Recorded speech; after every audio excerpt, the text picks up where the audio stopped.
Good evening and welcome to Here's the Life with Zemrah and my better half, Ed. And we are so happy that you joined us. Tell your friends, your family, whoever you have nearby, or call them up or whatever, and tell promised. We have not with us in the flesh. Unfortunately, ran into a lot of this crazy traffic at this time of day, but we have the lovely Miss Sasha Dalton. Yes. She's called in, and we're going to talk about Unplugged with her over the phone. We still want to get her in here so you can see that beautiful face and beautiful smile. But anyway, Sasha, you there? Hi, Zemrah. I'm here, and let me, before you say anything, I totally apologize. I tell everybody I have directional dyslexia. Well, you know what? You don't have to feel bad because I think a lot of us do. You're not the only one. You don't. I am so sorry. I need a driver.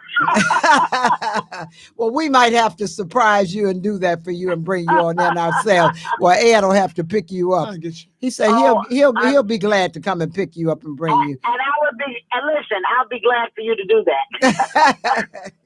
So this book, first of all, this book is so full of really and truly, like I was telling Ed, this is a little woman that walks light and carries a big stick.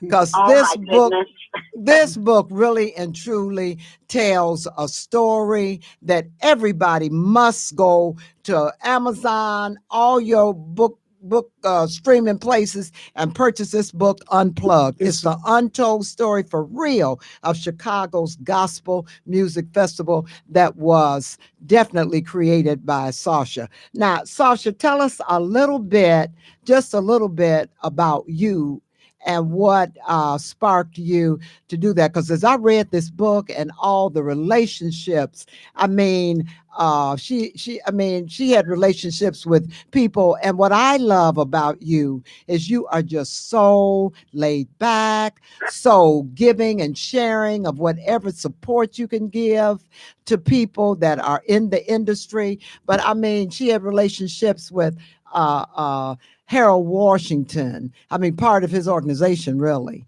And then Albertina Walker, she booked BB and CC Winan for her first fest. And just just the relationships that you've had are just so awesome. She's been around the world. So just tell us a little bit about Sasha herself first.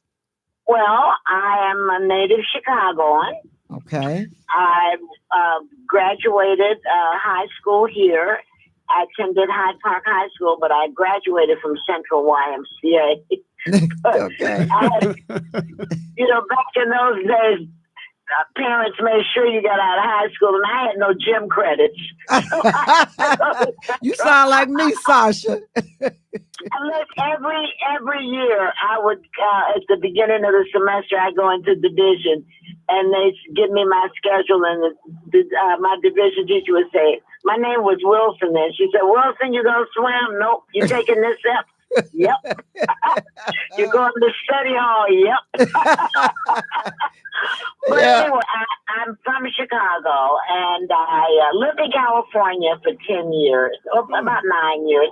I married very young, and my husband moved us to California against my will. But anyway, I became an adult in California, and a lot of the relationships that I have with people who are now celebrities. Yes. We were all starting together. Wow. And okay. So that's how I knew them. We were working together, trying to do shows, and those relationships still maintain. Yes. And so it's not that, I knew all of these people when they became stars. They were my friends when when we all used to stay at my house and eat, because I also had a job. I said, enough of this show business stuff. I got to have some money. I heard that. So anyway, so we were friends. Yeah. We were friends, and they were my buddies, and so that, and some of them still are. Yeah. But and then I came back to Chicago, and I actually got a job with my first gig was with the Ink Spots. Oh, okay. Yeah, and I when I came back, it was funny, Zemrah, because I wanted to meet people in the industry. I didn't know anyone. Now I was an adult. I didn't know who the players were. So I heard that they all hang out in Purv's house. So I went to Purv's house and got a job as a bartender. I knew nothing about making drinks. Ooh, that was smart. That was smart. So I figured it out. Yeah. And then they eventually put me on the front bar, which is where all of the, the people were. Yeah. And that's how I, got to know so many other people. Richard Steele and I became friends from being at Purv's house. Yeah. Real Steele. Mavis, Yeah, I saw that Purvis. because you worked on at WGCI. I did. Richard and I had Right. a show later on together. I So saw that. we're very good friends. I'm friends with his family. Yeah. Lovely people. But anyway, so after I came back home, I started with a program later on, a few years later, that the city had started that was called an Artist in Residence program. Mm-hmm. And that was under the Bolandic administration. Okay. Michael. And it was a very novel program because they hired artists of all disciplines, not only musicians, but graphic artists, but photographers, dancers, to do performances and shows throughout the city. Yeah. And I was part of that program, one of the first artists in that program as a singer. Corky McClurkin was in it. Oh yeah. L.D. Young, Ken Chaney. We were all artists in residence together. Yeah. And when that program ended, I thought, I can do that. So I got a grant and I started my own company, the Chicago and Richmond Theater Company. And I hired all those same people to work for me. Wow. Go girl. And we did the same thing that we were doing for the city, providing artistic services. Yeah. And I wrote a show entitled Running with the 8 Ball, which was about the history of Black Chicago. Yes. And that's really where my passion is. And it encouraged young people to stay in school by using Black Chicago and who had graduated from public schools as role models. Wow. And the show became very successful, among the academic community. Yes. And I had a segment in that show that was entitled about the Club de Lisa. It was a flashback to the Club de Lisa. Yeah. So I was getting all of these adults and everybody coming to see the show because I soon figured out they like the show, but they love reminiscing about the Club de Lisa. Yes. And Yes. That was the so club. and so I thought maybe I need to write a show about the Club de Lisa. So I found Mike DeLisa's son, and I asked him, I said, I want to write a show about the DeLisa. Do I have your permission? Would you give me permission to do that? He said, sure, just give me some paperwork. That'd be great. Well, then I started doing my research, real intensive research on the DeLisa. Mm-hmm. And I wanted to feature in this show artists who had performed there. Well, when I started looking up information on Dinah Washington, I couldn't find that much. Mm-hmm. And I thought, well, this is terrible. There needs to be a show on Dinah Washington. Well, I had gone to Dempsey Travis when I was working on the DeLisa idea. And I said to him, Mr. Travis, if I write a show on the Club DeLisa, will you give me some, will you help me, will you fund it for me? He said, oh, yeah, Sasha, I'm with you. Yes. Don't worry about it. Just get that show together. Well, after I found out there wasn't that much on Dinah Washington, I said, I'm going to write a show on Dinah Washington. So I kind of flipped the script. I went back to Mr. Travis. I said, Mr. Travis, I'm going to write a show on Dinah Washington. He said, I'm not giving you no money for that. He said, no, I told you to DeLisa. I didn't tell you nothing about Dinah Washington. But I had become so passionate about Dinah Washington. Yeah. Oh, I was insane. And I went to New York to talk to people, and I knew some musicians. And they put me in touch with other people. I went to California talking to people that knew her to try to shape my story. Right. And I even met her family, her mother, and they were absolutely sick of me. You know, they were just tired of me. Her sister said, you know, her sister was like, I never met anybody so passionate about my sister. And so I wrote the show, and it was called Dinah and Her Music. Mm-hmm. And then I started trying to audition someone to play Dinah. I wasn't interested in doing it. And I found this young lady. I don't remember who she was now, but I you know, Zemrah, you know me, so you know I can be a little overbearing sometimes. And sometimes. I just envisioned this young woman making history and doing all of these great things. And I envisioned myself in the background coaching her about Dinah. And so when I talked to her, she said, look, girlfriend, I don't want to know all of that. I just want to know how much you're going to pay me and what songs I'm going to sing. Oh, wow. I was so mad. I snatched my script. I said, I'll do it myself. And I changed the name to Sasha Sings Dinah. And that's how it happened. I had no intention of doing it. But in the book, I tell the Dinah Washington story. Right. Because that is what led me to the campaign. Yeah. So, you know, the show was very successful here. But in the meantime of doing that show, it was actually opening night. My mother came to the show. She said to me, this is going to do great things for you. She went home and her house caught on fire. And those are the last words I ever heard her speak. So if you can imagine so if you can imagine me having this tremendously successful show and then mourning my mother's death. Yes, I saw that in the book. Company. Yeah, I was about to lose my mind. So when the show closed, I was so glad. I said, oh, God, I'm through with this. Now I can go on and, you know, take care of my own mental health. Yes. And there was a producer in the audience that I didn't know he was there, Woody King. Mm-hmm. And he came up to me after the show. He said, my name is Woody King. And I'm from New York. Show. I love the show, and you need to be in New York. New York, yeah. And that's how Dinah, and so I could hear my mother's voice saying, this is going to do great things for you. So I said, oh, well, I guess I better go to New York. Yeah. And, but while they were getting the money to capitalize the show, Harold Washington was running for mayor. Well, I knew him, and I got involved in the campaign. Yeah. And I'm so glad that I did, because what an exciting time that was in our history. It really was.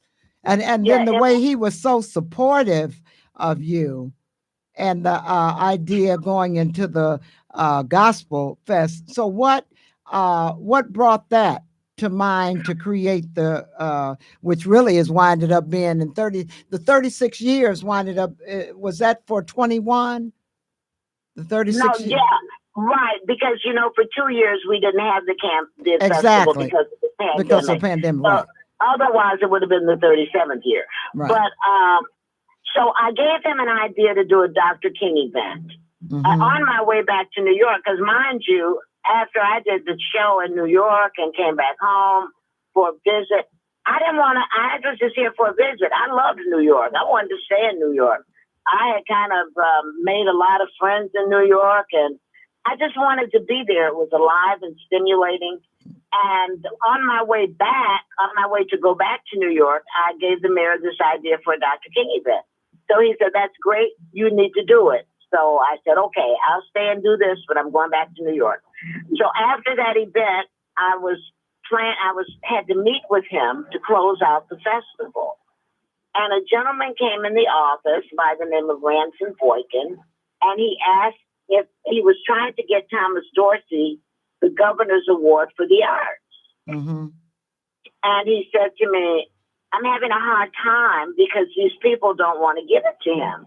And I think a letter from you and then a letter from the mayor will help. So I said, oh, sure. So I wrote the letters. He came back and said, Dorsey's going to get the award. That cinched it.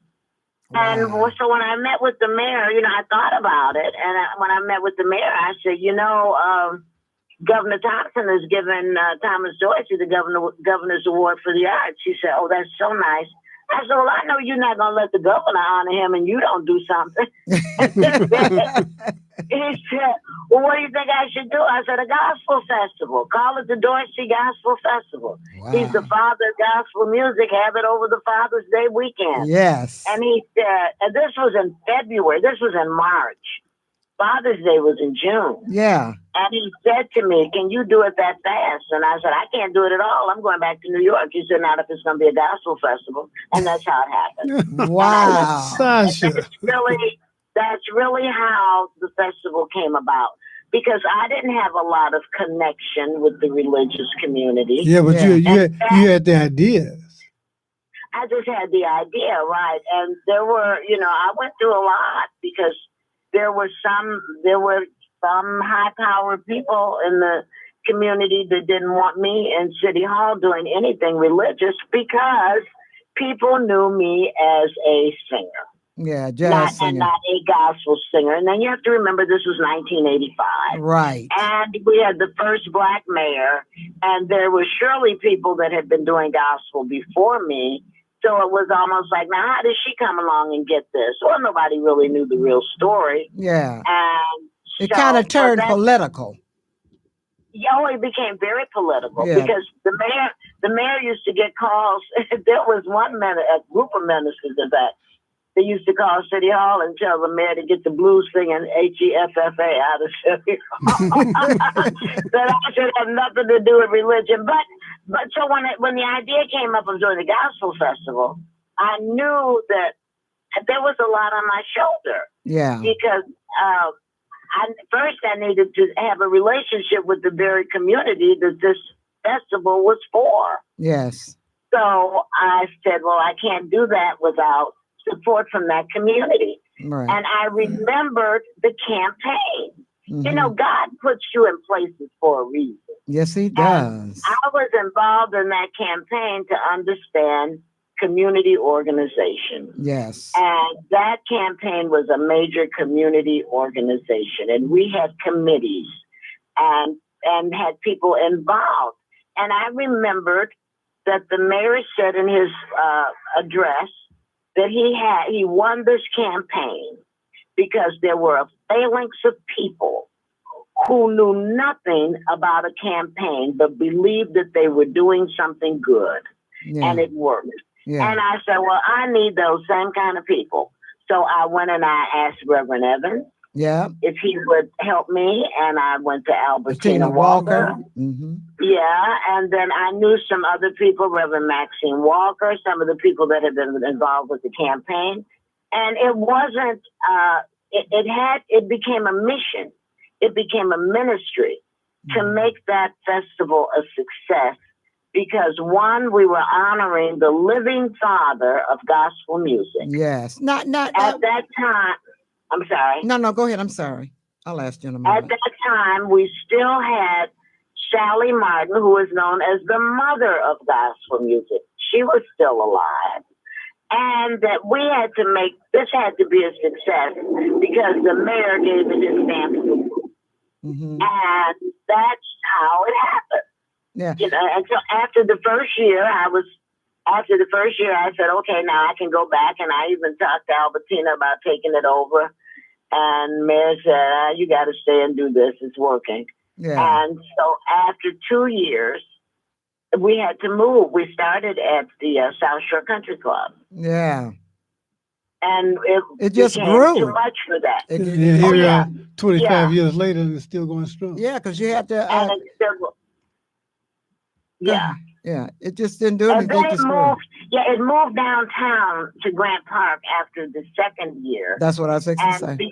And because the city had a policy at that time that an event could not be named after a person or a corporation, and that he wanted the name to be consistent with the other festivals because we had a blues festival and a jazz festival. Mm-hmm. And so it was called the Chicago Gospel Festival.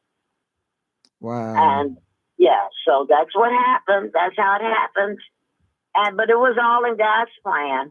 Yeah. And I was very, I guess initially, I didn't really understand the vision.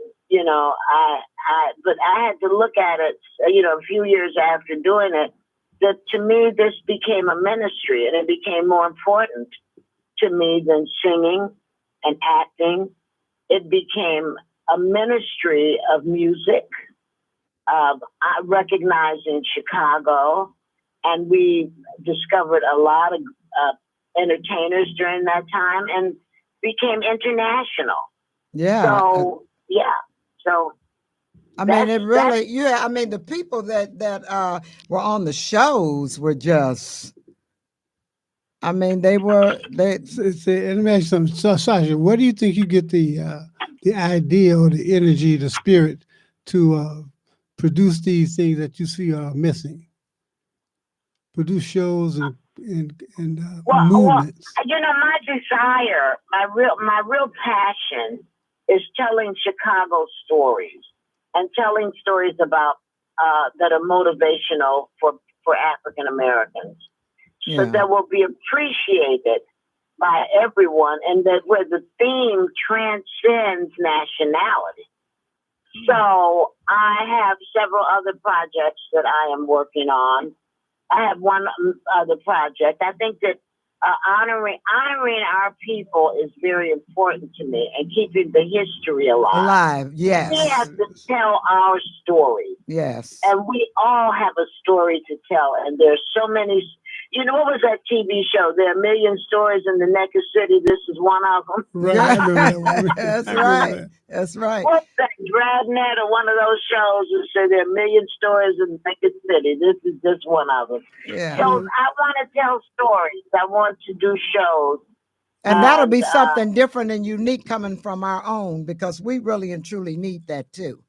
Chicago is just kind of, when it comes to all of the jazz and all of the depths of our music and our stories, that's what we need, because we don't have a lot of places. Why do you think so many of our places have gone and we don't really have any real jazz places to perform anymore? And I mean, it's very, very limited. And some of the places, like with Cinderella's performance and all last week with the Divas, that was really, really, really good. It was very nice. At IT. May Cohen was in that, and a couple of other singers, and it was very nice. I was glad that I came. Yeah, I was really glad. Yeah, I don't get out that much, but I am so glad that I came, and I saw it. It was a great performance. Yeah, she said she's going to be doing some. I'm sorry. No, go ahead. To answer your question about the clubs, why there's such an absence, I don't know that I can say it's because of this, or this, but I can say there was a time when we had clubs and where 63rd Street was popping. I mean, I was very young, but I remember that. I remember, and I've done so much research and met so many people that were performers in those places. We had Robert's Show Lounge. Yes. And we have to just get those places back. That's one of the missions of the Southside Jazz Coalition, is to bring jazz back to the Southside, because that's where it was. Yes. To begin with. Yes. And we need to recapture that part of our history, that part of our legacy, and have entertainment venues where artists like yourself can perform. Yes. I had an opportunity to interview Jimmy Ellis before he died. And Jimmy, was one of the most well-known musicians in the city at the time. And Jimmy was saying how musicians could work and take care of their families. They didn't have to have another job. Absolutely. They worked 7 nights a week. That's right. And made good money. Because I used to work and be booked. I'd be booked sometimes 6 months at a time, 3 or 4 nights a week. Yeah. When I was singing, I always had jobs, so we just have to get that back, and we have to support one another, because there are some places that we can go to.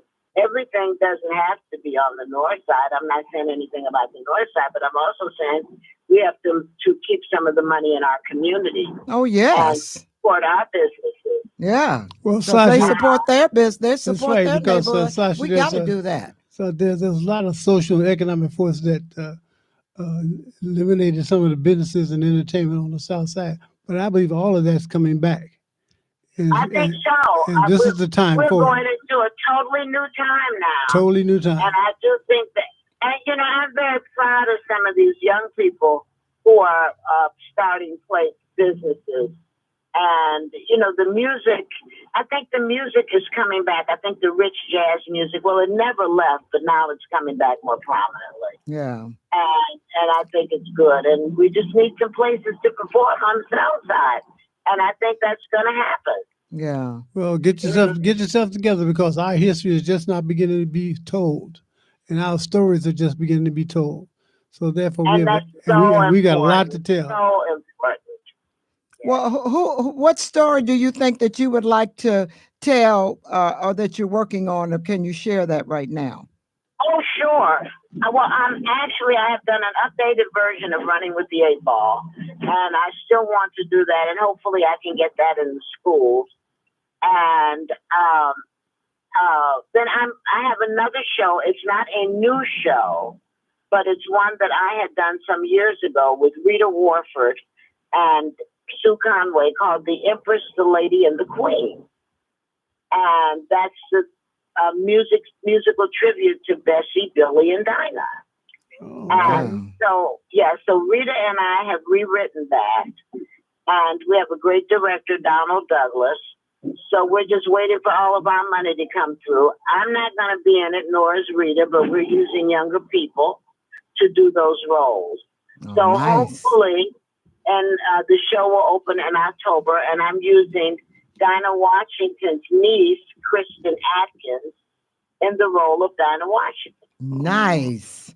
Now, let me ask you this. What drew you to Dinah as opposed to, say, Sarah Vaughan or Ella Fitzgerald? What drew you to Dinah? Well, it was all about it was actually initially all about doing that show for the Club de Lisa and research on her to have her perform as one of the artists in the de Lisa. I didn't need everything I was looking for, but I think, as I said, I was kind of upset that I couldn't find a lot on her. And I wonder why that was. Well, nobody had written it. There was a woman that wrote a book. Oh, I can't think of her name. She wrote a very good book. It's almost like an anthology of Dinah Washington in I think she must have done this in the 90s. And there's talk of a movie. And there's been talk of a movie for a long time, and I've got my hands in something where I'm trying to make that happen. And so that was initially where my interest came from. Mm-hmm. But I've always loved her music. I came from a musical family, and so it was always music in our house, jazz, blues. And Dinah was one of my mother's favorites. So I knew a lot of her songs before I had even started this. But then I fell more in love with her in doing my research and then doing the Dinah Washington show. I became very close to her children. And, like I said, to the family, we're still close. And I feel passionate that she's one of the people that should have a movie. I remember a few years ago, there was someone in town that was supposedly talking to people, casting a Dinah Washington show. And I was doing a show at that time someplace. And I said on stage, well, nobody talked to me. They must think I'm too old. But they made Roddy McDowell look like an 8. I know you said that. I know you said that. I did. Well, but whoever plays the role, I just want to see it done and done right. Yeah. Well, Sasha, and that we tell our stories truthfully. Yeah. And don't just sell out and tell a lot of lies or false history. Right. Because we need to write them. I always make reference to those two songs when I speak. And we need to be in the room when it happens. And we need to have a pen. Exactly. And we need to have a pen. That's right. So we need to write our story. Now, like when the guy King asked your feelings about the, the one woman show, tell us a little bit about the citation you received, the Joseph Jefferson citation for the performance for the one woman show. Okay. And Madame Hortense. Madame Hortense. Yeah, tell us a little bit about that. Yeah, there was a friend of mine. I was acting a lot around that time. And a gentleman friend of mine wrote a show. He said, I'm going to write you a show. And he wrote this show called Madame Hortense. Mm-hmm. And Hortense was a woman who was a big star, but she had become a recluse. And she decided to give an interview to this gentleman by the name of Mr. Goldstein. Mm-hmm. Now, imagine Goldstein was imaginary. So it was always a question of whether I was, and I talked to the chair, just like he was there. So it was always a question of, is she crazy? But it was a great show. It ran for quite a while. I think it was a Victory Gardens Theater. And so Hortense went through her life and dramatized her life and sang and danced and did all of that while talking to this reporter, Mr. Goldstein, who you never saw. And so the press was always, was Hortense insane? And I got a Jeff citation for that. I got a Jeff citation nomination. Nice. Which they say is harder to get than the Jeff Award. I don't know. But it was, I'd almost like to try to do the show again because it's a good show. But anyway. That would be something to look at that, Sasha. Well, you should have got an award for just your creativity alone.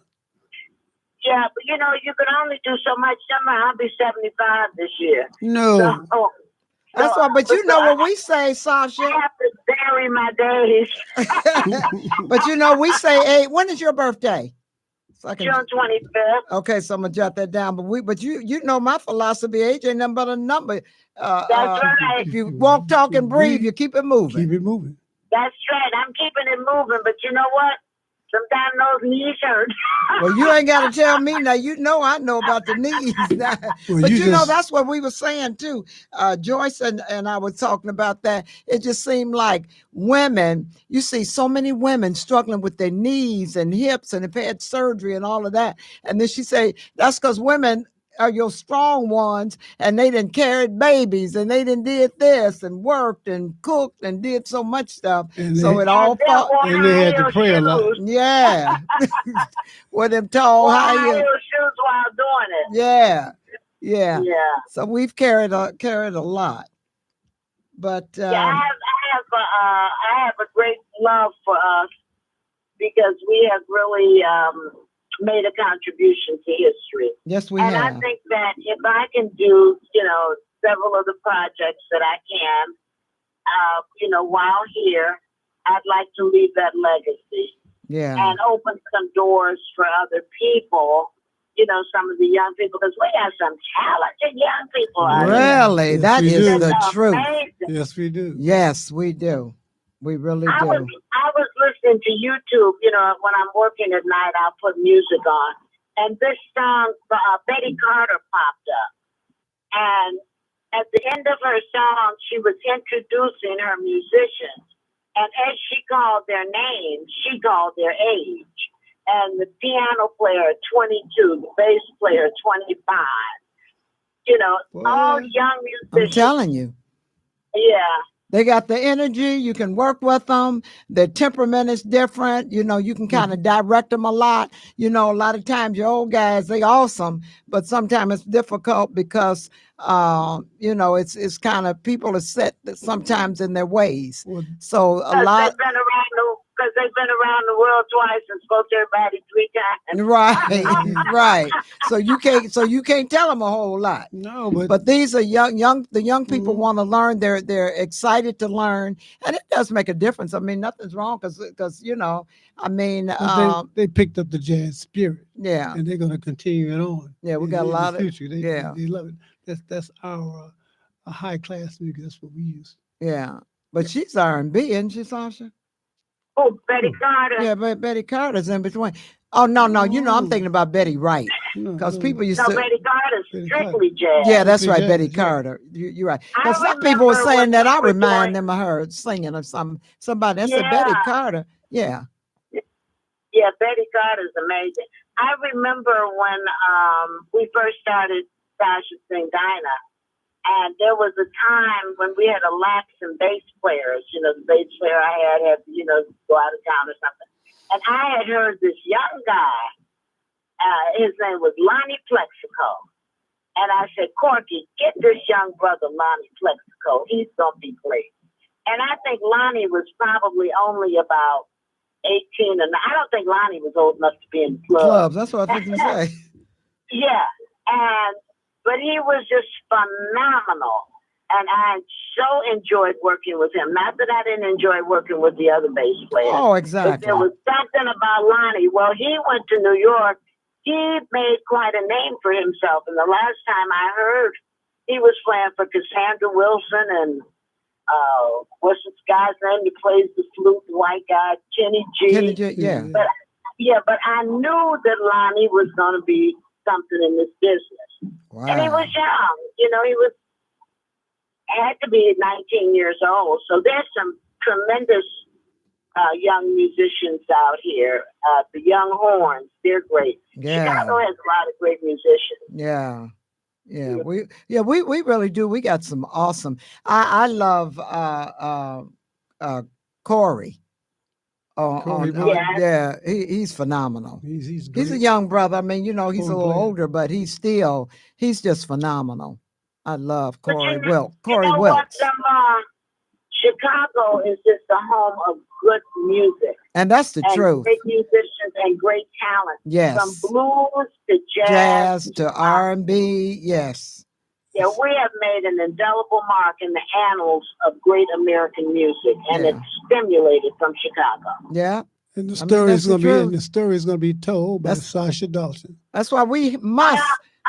We must get us some spots on the South Side. Well, we need some venues. Definitely. It's coming. Well, the Southside Jazz Coalition is working very hard to do that. Yeah. And Margaret. That's Margaret. That's what I was going to say. Margaret Murphy is another awesome sister. She really is. Yeah. She's very supportive, and she's a beautiful jazz vocalist herself, but yet she supports other artists like you do, Sasha. And I think that's one of the things that we have to learn to do is we have to learn to really support each other in the business. I don't think we have to learn each other. I don't think you have to learn it. I think we have to remember it. Yeah. But we used to do that. Yeah, but we have to, you can say that, but I still say we got to learn to do it because a lot of times we get ours and we keep it moving. No. But you can't do that. You got to be able to reach back and. Well, we're starting to realize that when we say ours, they mean all of it is ours. Yeah. So we as a people, we have to be mindful and careful not to do that.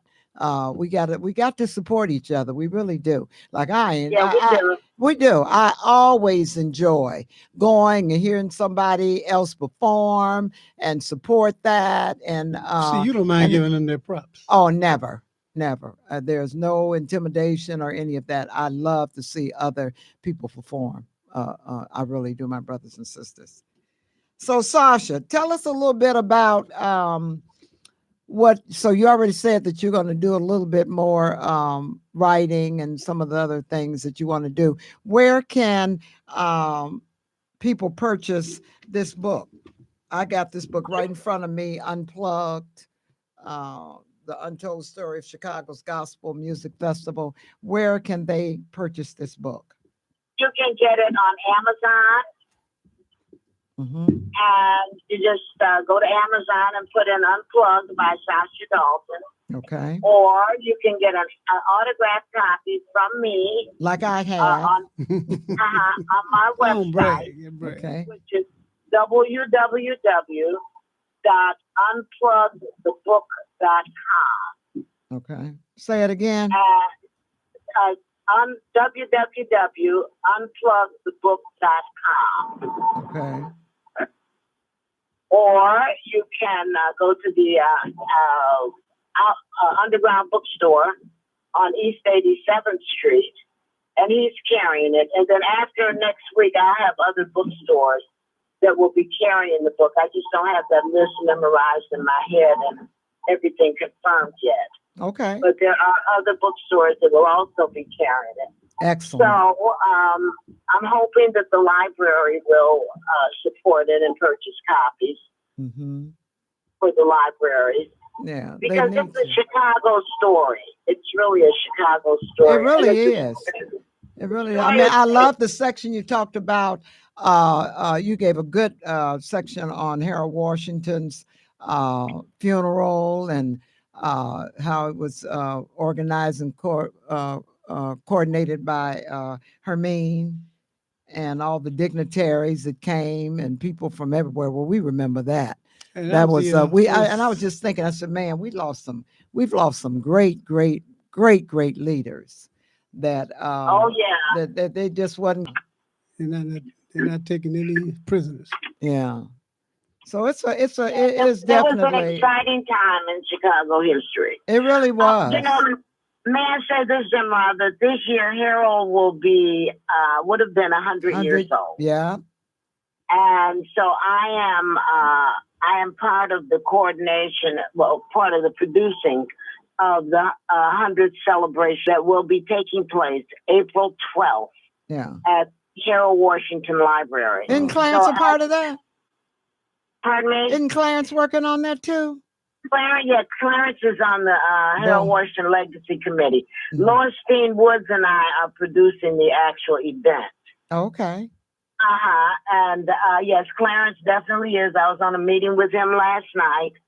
And throughout the year, there will be different types of programs that will be taking place throughout the city in commemoration of Harold Washington, our first Black mayor. Yes, and he was phenomenal. My mom knew him too. He was very supportive.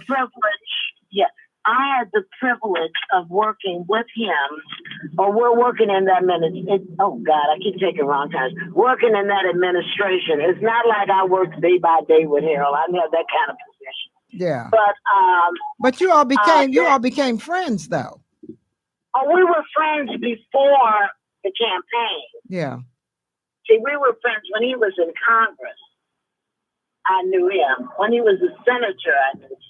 So I was a young singer then. I was young, trying to, get my reputation intact, and I always selling tickets. And he was one of those people that would see me coming and say, "How many tickets, Sasha?" Because he knew that you could move them, Sasha. That's what he knew. I wasn't trying to move them. I was trying to sell them, so I made sure I made some money. Gotta get paid. But I was saying that I had the privilege of working in that administration, then Gene Sawyer's administration. Right, yeah. Yeah. And Harold did some wonderful things when he was in office. A lot of people don't realize that he actually introduced the bill for the recognizing the gay and lesbian community. Yeah, I saw that. You got that in your book too. Yeah, and so isn't it wonderful that we have a mayor now who is the first Black, who benefited in so many ways from him, as the first Black female gay mayor. Yeah. And it's great. It's just really great. So I haven't worked in her administration, but I'm just happy to see that she's there. Yeah. Yeah. Do you feel that she has done Chicago well since she's been in? I think so. Yeah. I think she's put a lot of money into the communities, and she seems to be very sensitive to the arts and to the issues that affect us. That's all I can say. I haven't benefited from anything. I've only met her a couple of times, but I found her to be very personable when I met her, and we'll see. I think that she's done a lot of great things. I know over for Inglewood, and Barnesville. So never gave me a job, but that's okay. Sasha, you don't need a job. You are a job. I might be a trip, but I could use a contract. I hear that now.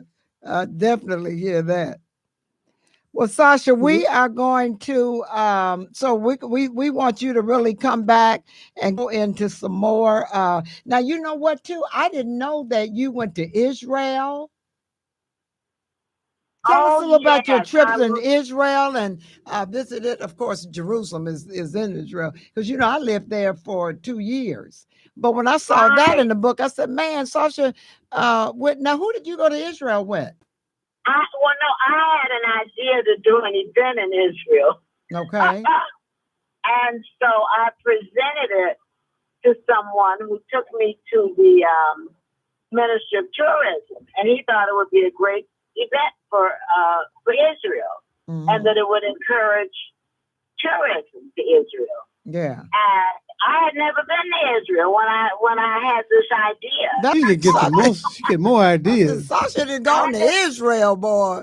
I just had an idea, and so he said, "Well, you need to go to Israel so you can see it." So he sent me, and I took a producer with me because I didn't know anything about producing television. Because that sounds like a television event.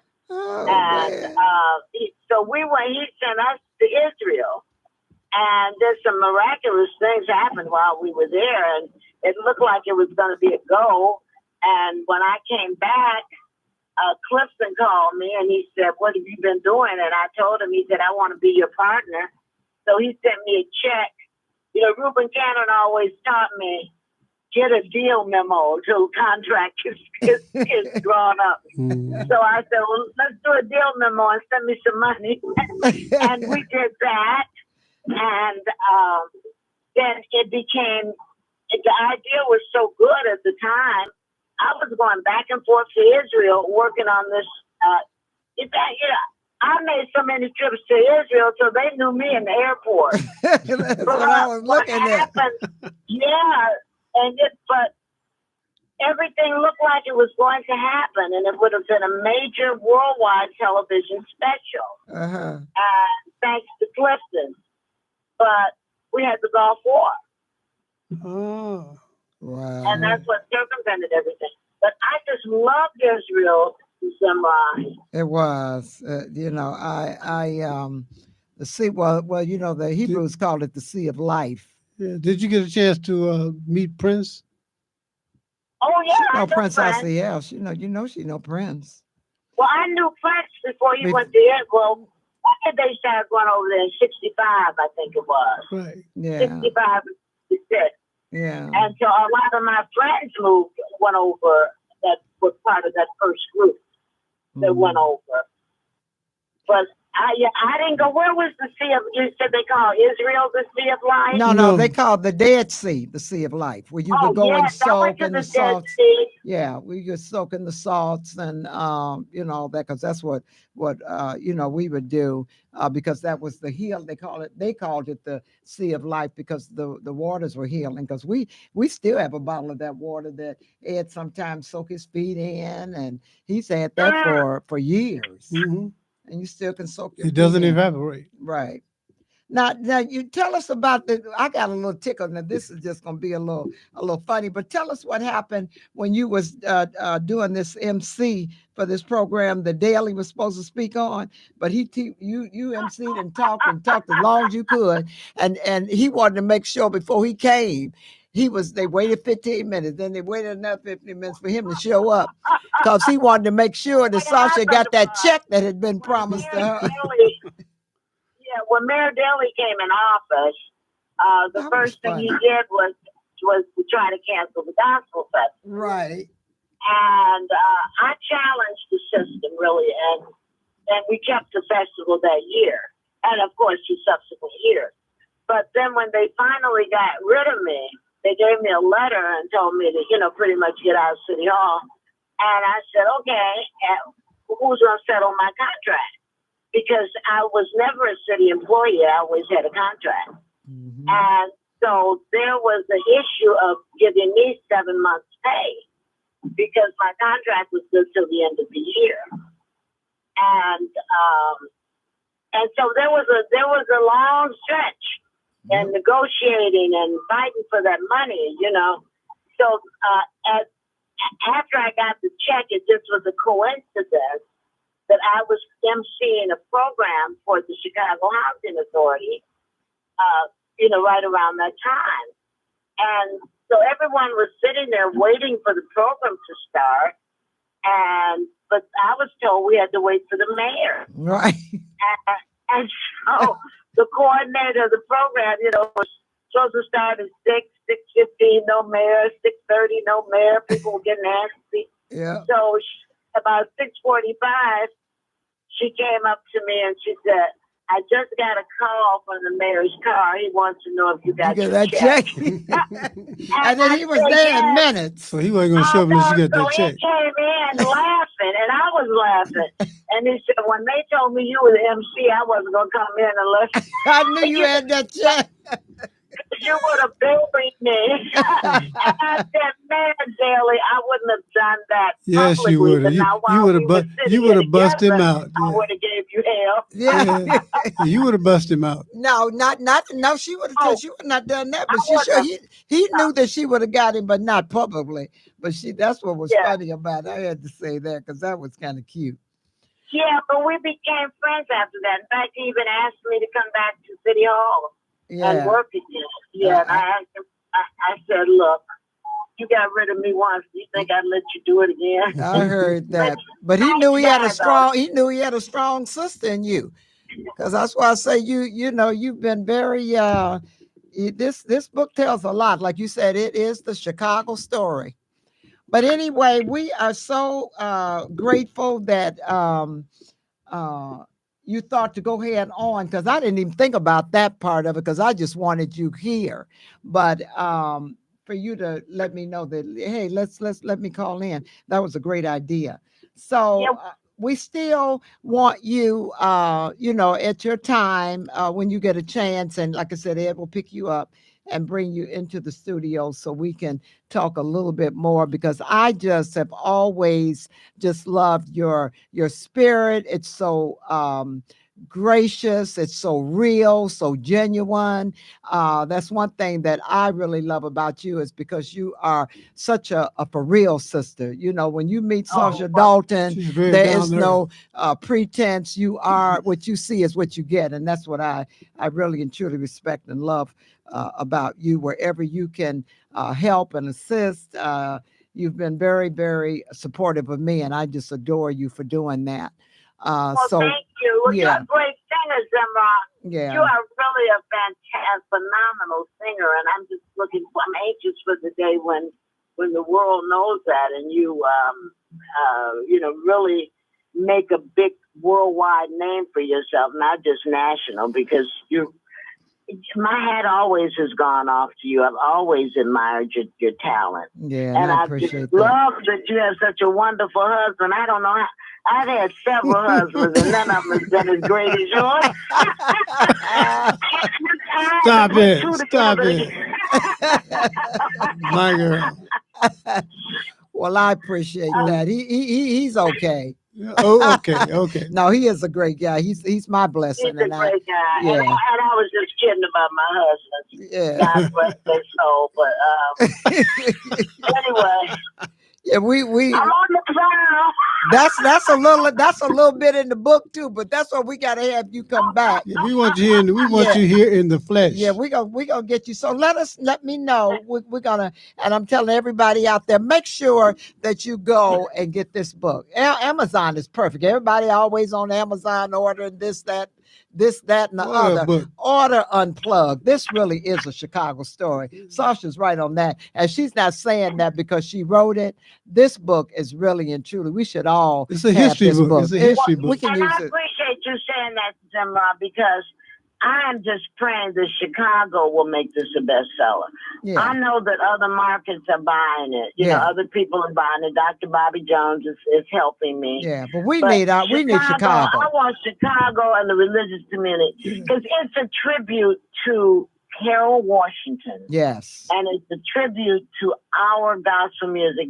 One of the quotes that I have in the book is very touching, and it's from Reverend Milton Bingham, who was the president of Savoy Records. Yeah. And he said, should this festival change the face of the gospel music industry? Yeah. And people all over the world copied what we started here in Chicago. That's right. Not that I found it, what we started. Yes. I had a committee of people who made that festival what it was. Yes. It wasn't me by myself. Right. We had 100,000 people in Grant Park because we had people who believed in that mission. That's right. And Chicago, I pray that you help me make this book a bestseller. We have to. Because a portion of the proceeds of this book are going to the Harold Washington Foundation. Yeah. And I thank Reverend Clay Evans and a donation from every book. They didn't want it. I went to them early on and asked them, could I do this? They said no. I said, well, you can't stop me from giving my money. A portion of what I make off of every book is going to go to the Clay Evans Scholarship Foundation. Awesome. Because without Reverend Clay Evans, there would not be a gospel festival today. Yeah, you said that too. So, Right. Come on, Chicago, get this book. Yeah, we got to support this book. So, we'll talk offline, but we want you in house, and hopefully, if you are available for the 22nd, which is next Tuesday, we would love to have you join us in person. Oh, I'd love to do that. Okay. Well, then we'll look at that. And you gonna pick me up? I am just not getting back on the south side. I got you, baby. I don't know where I ended up. I ended up somewhere. You ended up in Timbuktu. You have it in Wisconsin. 71st Street. Oh, But bless thank you. so very much. I appreciate you. Thank you for sharing such a God wonderful bless you story. Thank you, Sasha, for joining us on the phone. And then everybody, and we will be live next week with Sasha Dalton live right here in the studio at IntellectualRadio.com. And then I'm going to have her to bring some of her music. We'll play a couple of her tunes, and we just, we love her, and and Chicago needs to love her. So on that note, we're going to say good evening, Sasha. Have a wonderful rest of your evening, and thanks so much for joining us. Thanks, Sasha. Thank you for having me. All right, Keep sweetie. on doing what you're doing, baby. Okay, bye-bye. Bye-bye. So you heard it right here at IntellectualRadio.com. Here's the Life with Zemrah and my sweetie pie, Ed. And as always, this is a platform for us to be able to share our good news and our stories and things of substance and health-wise and love and relationships and all those things that have value to it. And we just thank Earl Winfrey and Wanda B for giving us this platform, because it is truly of substance. All you have to do is go to Here's the Life, go to Intellectual Radio and put in Here's the Life with Zemrah, and we pop up. Other shows are so good. Wanda B has some great shows. It's like magic. We do have to support one another. And I am Zemrah. I hope you have a wonderful rest of your evening, and make sure that you tune in next week. We're going to have Sasha Dalton here live to share some more of this great book, Unplugged, just for you in Chicago, which is an awesome city. No matter what, rain, sleet, or snow, Chicago's the great city. And it's getting awesomer every day. We'll make it happen. You have a wonderful good evening. And also the 29th, don't forget, Dr. Sooney's bringing some good health to you. Good night. And again, I want to thank Earl and Wanda for letting me be myself again. Thanks, Earl.